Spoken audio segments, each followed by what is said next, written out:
माध्यमिक आणि उच्च माध्यमिक शाळांच्या शिक्षकांचा हा एक दिवसीय शाळा बंद आंदोलन आणि सर्व जिल्ह्यामध्ये महाराष्ट्रामध्ये मोर्चे आणि आझाद मैदान मुंबई येथे 5 जिल्ह्यांचा त्या ठिकाणी धरणे आंदोलन एकत्रितरित्या राज्यव्यापी आंदोलन या ठिकाणी होत आहे।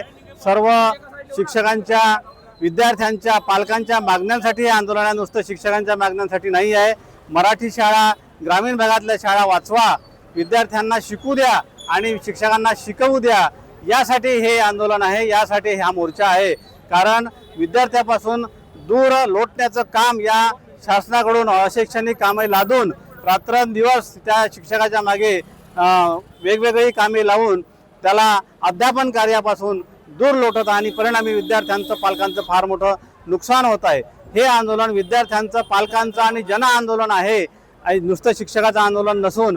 आणि यानंतर ह्या मागण्या ज्या आहे ह्या जर पूर्ण केल्या नाही तर यापुढे सर्व पालक आणि सगळे सरपंच आणि सर्व संघटनांना सामाजिक संघटनांना घेऊन यापुढे यापेक्षाही तीव्र आंदोलन महाराष्ट्रभर करण्यात येईल।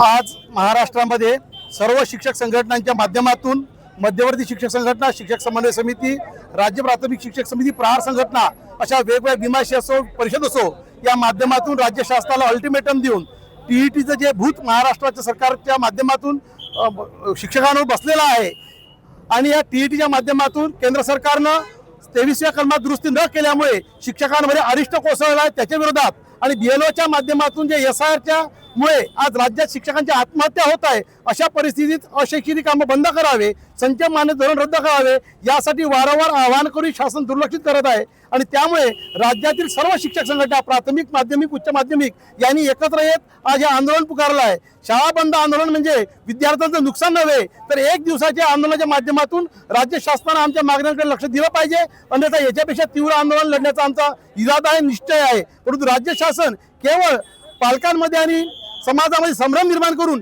शिक्षक आपल्या आर्थिक मागण्यासाठी लढत आहे असे एक प्रकारची बदनामी करत आहे। ही आर्थिक मागणी नाही आहे, अशैक्षणिक कामे बंद केली पाहिजे, त्याचा परिणाम दैनंदिन अध्यापनावर होत आहे। पण राज्य शासनाला आमच्या मागण्यांचा कोणतीही सोयीसुतक नाही, म्हणून शासनाचा निषेध करून आज आम्ही आंदोलन करीत आहोत। धन्यवाद। मानव संसाधन निर्माण करणारे शिक्षक जनगणनेचे उन्हाळ्याचे काम केल्यानंतर नुकत्याच शाळा सुरू झाल्याबरोबर एसआयआरचं काम माथी मारलं।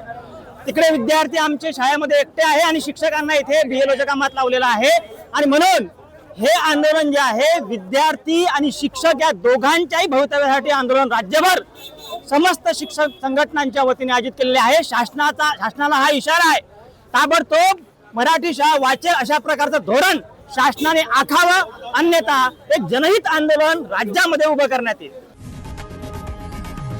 लोकशाही मराठी ऐका, पहा, जागरूक रहा।